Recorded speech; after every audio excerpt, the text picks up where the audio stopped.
Saravá, queridos irmãos de fé, sejam bem-vindos ao nosso canal. Saravá o meu congá, saravá o seu congá.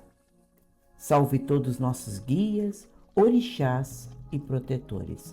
Peço licença para trazer o vídeo no dia de hoje. Muitos de vocês podem achar que às vezes nós falamos ou contra ou mal da quimbanda, só falando da umbanda, o que não é verdade. Aliás, eu posso dizer para vocês da minha gratidão à quimbanda. E quando eu falo de quimbanda, eu falo desse mundo, desse universo dos nossos Exus.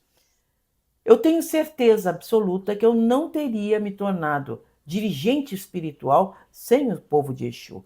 Foi o povo de Exu que começou a nos empurrar literalmente para que nós assumíssemos a nossa missão espiritual de dirigentes, porque todos nós sabemos, nós nascemos com essa incumbência. Ninguém se torna dirigente com o tempo. Nós nascemos com essa missão e é uma missão vitalícia, é uma missão que não acaba nessa vida e que nós precisamos cumprir ela. Que, como Leal de Souza tanto nos adverte sobre os pais de mesa, os chefes de terreiro, se a gente não cumprir a nossa missão, diversas consequências não muito positivas acontecem na nossa vida em decorrência disso. Ou seja, a espiritualidade superior nos abandona, porque nós não queremos a sua companhia, e vem aqueles outros companheiros da espiritualidade, que são os espíritos quiumbas, que são os espíritos sem luz, e passam a tomar conta da nossa vida e, vamos dizer assim, nos embalar no colinho para o resto da vida. Então é uma coisa bem complicada para quem nasce realmente com a missão de dirigente. Mas nós devemos todo o nosso caminho espiritual ao povo de Exu. Nós estávamos confortavelmente dentro de um terreiro de umbanda, daquela umbanda bem tradicional, que não tem sessão de Exu, não tem nem tambores nesse terreiro. E fomos aos poucos sendo empurrados, levados pelo povo de Exu para nos tornar o que somos hoje. Então, desvincular nós do povo de Exu é uma grande injustiça. Na verdade, eles são os grandes responsáveis por nossa evolução espiritual. Hoje nós vamos falar das diferenças que existem entre Umbanda e Quimbanda. E por quê? Muitos jovens, muitas pessoas da atual circunstância, vamos dizer assim, espiritual, só conhecem terreiro de Exu. A Umbanda, com o tempo, está se tornando praticamente apenas Exu de Umbanda. Aquele Exu de lei, aquele Exu guardião, aquele Exu espetacular que tão bem nós conhecemos. Mas Umbanda não é só isso, não. Esse é um lado que hoje está sendo assumido pela Umbanda, porque originalmente, lá atrás, Exu não vinha. Esse Exu guardião não chegava. E só chegava Caboclo e Preto Velho. Então nós podemos dizer, com tranquilidade, que a Umbanda está sofrendo uma metamorfose, uma transformação atualmente.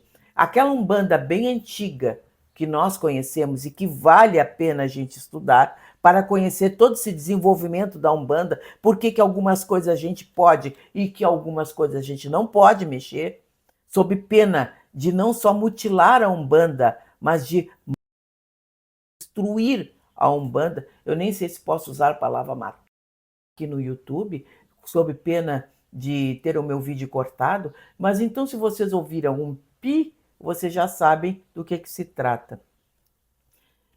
E muitas pessoas acham que podem mutilar a Umbanda, tipo assim, isso aqui não precisa, isso aqui não há necessidade dentro do nosso culto aqui de Umbanda, vamos tirar isso aí. E às vezes você está destruindo todo esse princípio, essa Umbanda, porque você não conhece essa história, você não conhece como ela surgiu e qual a importância daquilo dentro do ritual.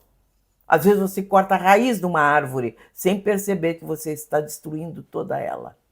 É assim que as coisas acontecem, de fato. Nós vamos começar falando de Umbanda, antes de começar com a Quimbanda. A Umbanda, você sabe no conceito dela o que é? É a arte de curar, não é verdade? Traduzindo a palavra banto, que deu origem à Umbanda, a palavra Umbanda significa arte de curar ou magia. Arte de curar define perfeitamente a Umbanda que nós fazemos, porque curar significa o que ela faz. Nós chegamos dentro da Umbanda. Geralmente, quando nós chegamos aos farrapos dentro da Umbanda. Nós chegamos destruídos, com problemas, com sofrimento, enfim. Geralmente nós chegamos numa situação muito triste dentro da Umbanda. E o que ela faz através dos nossos caboclos e pretos velhos? Ela vai nos curando. Ela vai nos ensinando como sobreviver diante daquele sofrimento, o que fazer para mudar aquilo. E mostrando principalmente que se nós continuarmos naquela situação, confortavelmente sentados ali, nós vamos prosseguir o resto da vida sofrendo, passando por situações infelizes, porque simplesmente nós às vezes precisamos mudar. E todo o processo de mudança, ele é sofrido. Ninguém muda sem sofrimento. Até uma borboleta, quando uma lagarta se transforma numa borboleta, ali tem todo um processo de metamorfose, com certeza dolorido para o pequeno inseto. Mas com certeza exige mudanças de dentro para fora. E a Umbanda faz isso com a gente. Ela cura a nossa alma. Ela nos mostra um caminho de sabedoria que muitas vezes nós não temos. Uma compreensão do espiritual que nós não temos, de pensar também, muitas vezes, que nós estamos abandonados, que ninguém está vendo o que nós estamos fazendo. E, na verdade, quando a gente chega na frente de um Exu, por exemplo, ou de um próprio guia de Umbanda, ele descreve a nossa vida de alto a baixo ali, mostrando que a espiritualidade está o tempo inteiro nos observando, tentando nos ajudar, tentando nos mostrar os caminhos. O que nós fazemos muitas vezes é teimar. Às vezes nós empacamos naquela situação, querendo que os guias mudem tudo à nossa volta, para que continuamos naquela situação dolorosa. E o que os guias estão tentando dizer para a gente, menino, menina, sai daí, porque se você continuar aí fazendo o que você está fazendo,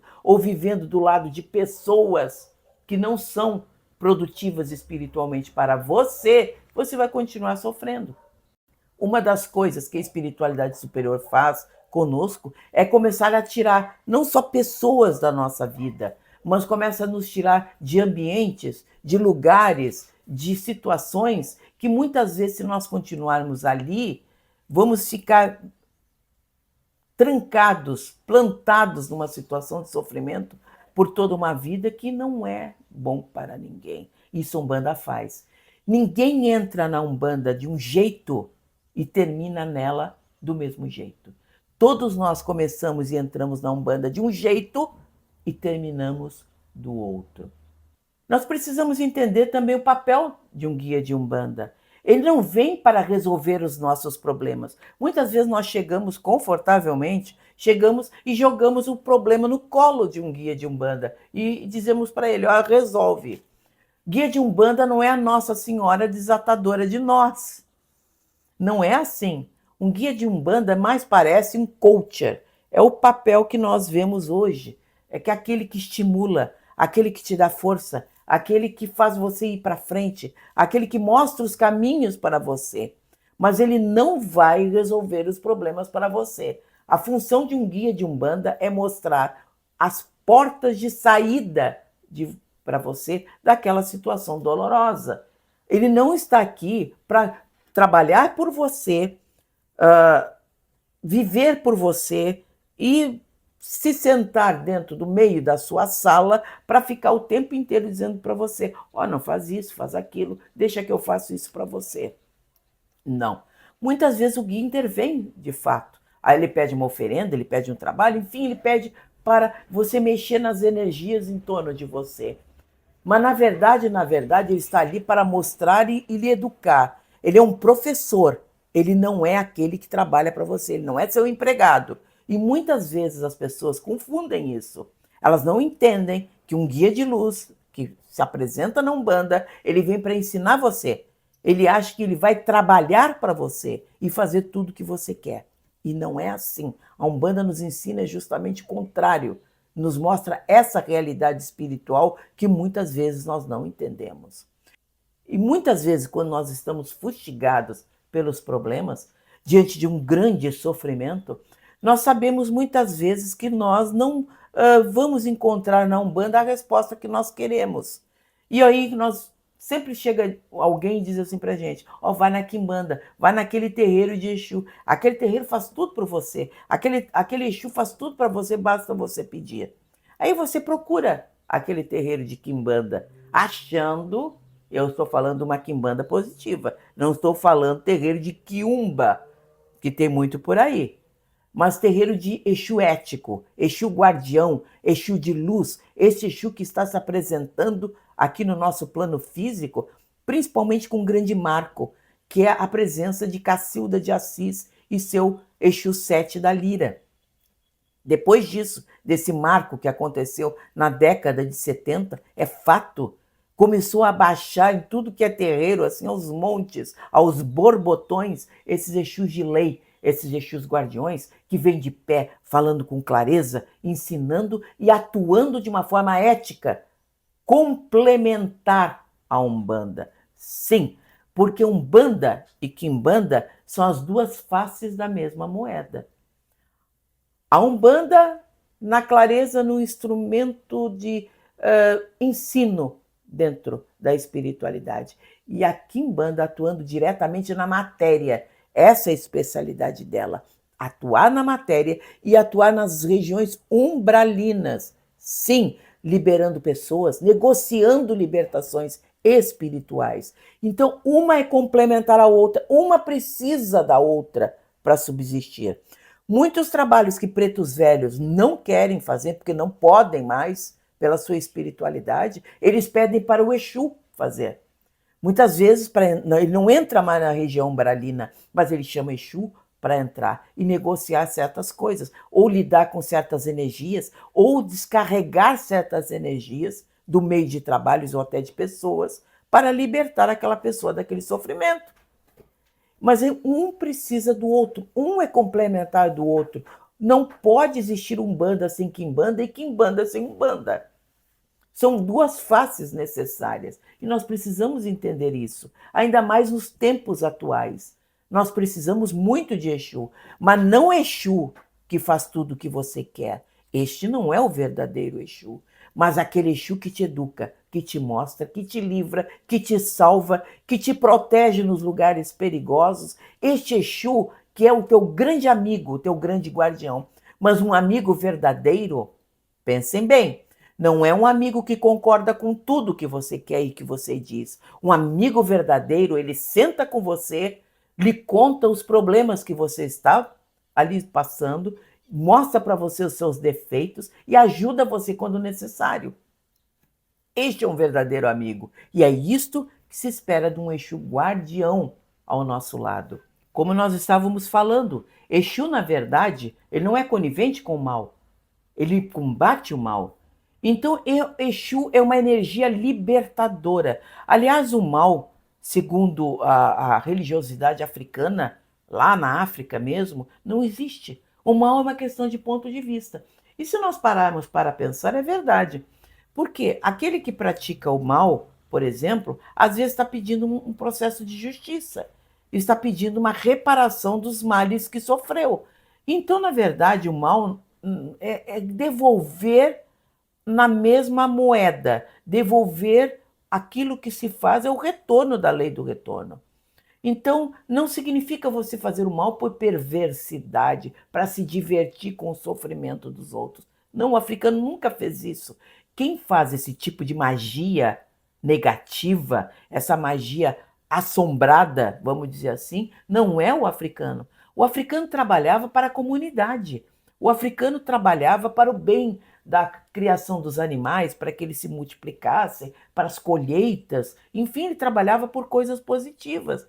E às vezes ele demandava, sim, ele demandava, mandando de volta o enfeitiçamento inferior para quem mandava para ele. Então, é questão de ponto de vista. Quem estava sofrendo é a vítima. Agora, quem vai receber o retorno de suas más ações vai dizer assim: ai, o mal me alcançou. Na verdade, o mal não alcançou. O mal só atinge aqueles que sintonizam naquela faixa vibratória. Não tem do mal retornar para uma pessoa que pensa o bem, sente o bem e faz o bem. Isso não existe. mas volta para quem o fez, para quem sintoniza, para quem curte fazer o mal e ter perversidade. Perversidade também na magia, como eu falei, não é africano, não. É coisa europeia, por incrível que possa parecer. No século 17, 18, houve um florescimento da magia negativa na Europa de uma forma assustadora.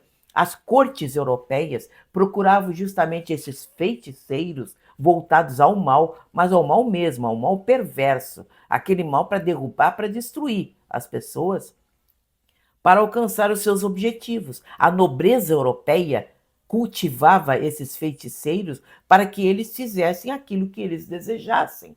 Isso nunca aconteceu na cultura africana. O africano nunca fez isso, porque ele é sempre uma cultura comunitária, uma cultura onde todos ali conviviam entre si e tentavam se ajudar.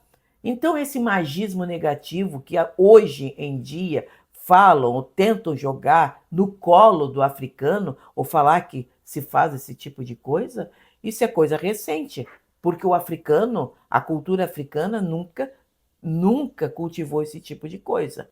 Exu não é as trevas. Exu, ele combate as trevas. Na verdade, ele luta o tempo inteiro para as trevas, contra as trevas. Então, o que ele faz muitas vezes? Ele vai naquelas regiões inferiores para negociar a libertação de alguém. Como ele tem entrada aberta nesses lugares, conhecem ele, sabem o que ele faz, ele consegue sentar na mesa, na frente dessas grandes lideranças espirituais dos mundos inferiores, umbralinos, para conversar com eles e pedir e rogar, enfim, acertar como seria para libertar uma pessoa do sofrimento.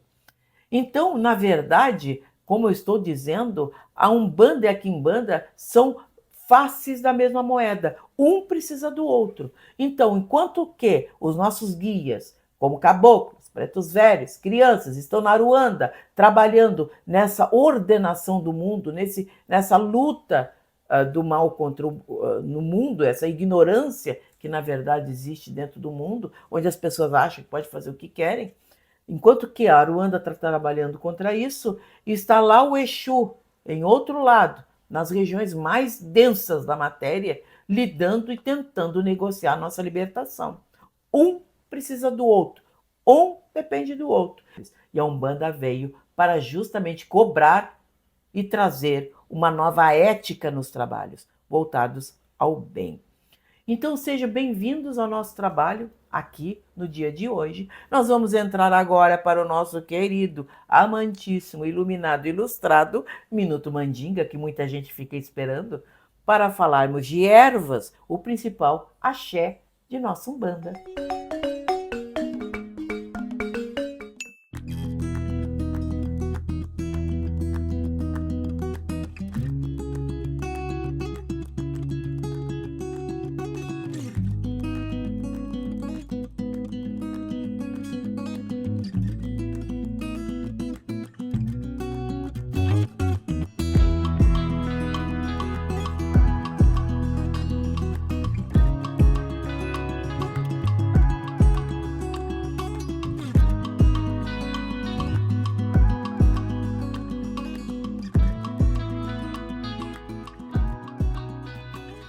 Gostou?